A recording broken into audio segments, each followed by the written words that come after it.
Malaysia Airlines Flight 370 carried 239 people on a routine flight to Beijing Capital International Airport, a route regularly operated without incident. The aircraft, registered 9MMRO, was 12 years old, delivered to Malaysia Airlines in May 2002, and powered by twin Rolls-Royce Trent 892 engines. The flight crew included Captain Zahari Ahmad Shah, a pilot with over 18,000 flight hours who had been with the airline since 1981, and First Officer Fariq Abdul Hamid, with 2,063 flight hours, completing his final training flight before full certification on the Boeing 777. For the first 37 minutes, Flight 370 proceeded according to plan. The aircraft climbed to its assigned cruising altitude of 35,000 feet, flying northeast over the Malaysian peninsula toward the South China Sea. At 1:01 a.m. Malaysian time, Captain Zahari made a routine radio transmission to Kuala Lumpur Air Traffic Control, reporting their altitude at flight level 350. The crew transmitted this same altitude report again at 1:07 a.m. At 1:08, the aircraft crossed the Malaysian coastline and entered the South China Sea. No anomalies were noted. At 1:19 a.m., as Flight 370 approached the waypoint Agari, marking the boundary between Malaysian and Vietnamese air traffic control zones, Kuala Lumpur ATC instructed the crew to contact Ho Chi Minh City controllers on frequency 120.9 MHz. Captain Zahari acknowledged with the final voice transmission from Flight 370. "Good night, Malaysian 370. 2 minutes later, the aircraft's Mode S transponders stopped transmitting. The secondary radar signature used by air traffic controllers to track the aircraft disappeared from their screens. Unknown to civilian air traffic controllers, Malaysian military primary radar continued to track an unidentified aircraft, making a turn back toward the Malaysian peninsula. The Boeing was no longer following its filed flight plan. Instead of continuing northeast toward Vietnam and China, it headed west, crossing the Malay Peninsula at an altitude and speed indicating deliberate control by someone familiar with aircraft systems. Military radar data, which would not be fully disclosed for days, showed Flight 370 pass near Penang Island and continued northwest up the Malacca Strait. At 2:22 a.m., roughly 1 hour after the transponder ceased transmitting, the aircraft disappeared from military radar about 200 nautical miles northwest of Penang Island over the Andaman Sea. For investigators, the loss of radar contact should have ended the trail. However, advanced satellite communications technology soon revealed that Flight 370's disappearance was not complete. 3 minutes after disappearing from military radar, the satellite communications system automatically reconnected to the Inmarsat satellite network. This reconnection became a crucial piece of evidence. The Inmarsat satellite system, designed for global communications, maintained contact with Flight 370 through automated handshake signals. Though not intended for tracking, these signals provided the primary data for estimating the aircraft's location and movement during the final 6 hours of flight. Between 3:41 and 8:10 a.m., the satellite system received 5 hourly automated status requests from the aircraft. 10 minutes later, the satellite detected what investigators consider a final logon request, as the aircraft's systems attempted to re-establish communications. Analysis of these satellite transmissions required weeks of calculations, including signal timing, Doppler frequency shifts, and the Inmarsat satellite's precise orbital position.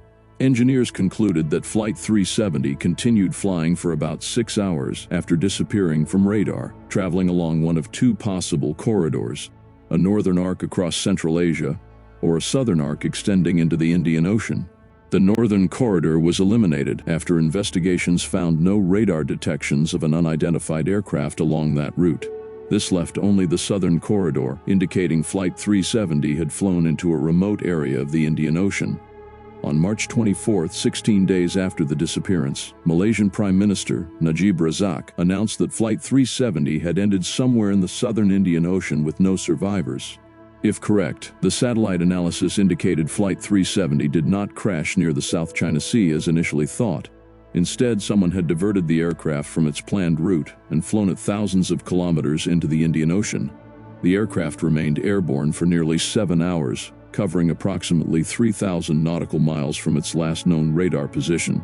Further investigation revealed systematic disabling of the aircraft's communication systems. The aircraft communications addressing and reporting system, which automatically transmitted operational data, sent its final message at 1:07 a.m. before being switched off. The transponder was disabled at 1:21 a.m. The timing suggested someone with detailed knowledge of Boeing systems deliberately rendered the aircraft invisible to civilian radar and difficult to track.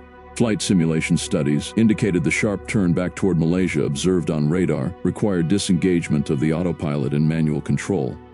The subsequent navigation along established airways and waypoints suggested pilot input rather than system malfunction or uncontrolled flight. Someone in the cockpit was actively flying Flight 370. Attention focused on the two pilots. Captain Zahari Ahmad Shah was an experienced aviator described by colleagues as professional and competent. He was married with 3 adult children and lived near Kuala Lumpur. His sister later stated that the family did not doubt his character, and investigators found no evidence of financial problems, mental health issues, or behavioral changes. However, Zahari had built a flight simulator at home. Analysis of its hard drive showed a programmed route like the path Flight 370 is believed to have taken into the southern Indian Ocean. First Officer Farik Abdul Hamid joined Malaysia Airlines in 2007 at age 20, accumulating 2,763 flight hours. Friends described him as religious and career-focused. He was engaged to be married and had no known financial or personal problems. His flying record included a 2011 incident in which he violated security protocols by inviting 2 female passengers into the cockpit. This came to light only after the disappearance. Malaysian authorities investigated both pilots extensively, reviewing financial records, psychological profiles, family relationships, and airport CCTV footage. No evidence of recent stress, unusual financial transactions, or behavioral changes was found. The Malaysian police investigation eventually identified Captain Zahari as the prime suspect if human intervention was responsible. The cargo manifest added complexity. Flight 370 carried 4,566 tons of tropical mangosteens and 221 kilograms of lithium-ion batteries. The batteries, shipped from Penang to Beijing by NNR Global Logistics, had handling instructions warning of flammability hazards. Some experts suggested the batteries could have caused a cargo hold fire, but the official investigation deemed this highly improbable. The batteries and fruit were properly packaged, stored separately, and had been transported on similar flights without incident. 2 passengers boarded using stolen passports, initially raising terrorism concerns. They were identified as Puria Nur Muhammad Merdad, 19, and Delavar Sayed Muhammad Reza, 29, Iranian nationals seeking asylum in Europe. Their tickets were purchased through a Thai travel agent by an Iranian middleman. Authorities later determined neither had ties to terrorist groups and that their presence was likely coincidental. The search for Flight 370 became the most expensive and technologically complex in aviation history. Initial efforts targeted the South China Sea and Gulf of Thailand, where radar last detected the aircraft. After satellite data indicated continued flight, the search shifted to the southern Indian Ocean. Australia coordinated the underwater search, covering 120,000 square kilometers of ocean floor at depths up to 6,000 meters. The search employed advanced technology, including autonomous underwater vehicles, deep-tow sonar, and detailed seafloor mapping. Multinational teams worked for nearly 3 years, analyzing millions of sonar images and investigating hundreds of potential contacts.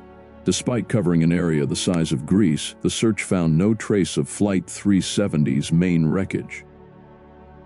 Physical evidence emerged in July 2015 when a wing component called a flaperon washed ashore on Reunion Island, about 4,000 kilometers from the suspected crash site. French authorities confirmed unique serial numbers matched those manufactured for Flight 370. Over subsequent months, more than 30 pieces of suspected debris were found along western Indian Ocean and eastern African coastlines. The debris confirmed Flight 370 had crashed in the Indian Ocean, but the scattered wreckage prevented precise location of impact. The Reunion flaperon was colonized by gooseneck barnacles whose growth records reflected different water temperatures.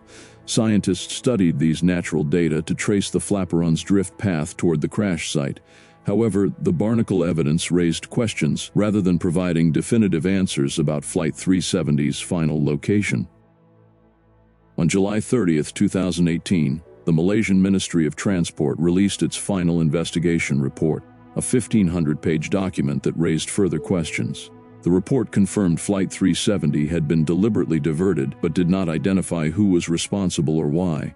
It concluded the trajectory changes are difficult to attribute to anomalous system issues alone, and that the aircraft was manually turned away from its planned route. The report noted significant air traffic control failures, including controllers not following proper protocols when Flight 370 failed to contact Ho Chi Minh City ATC.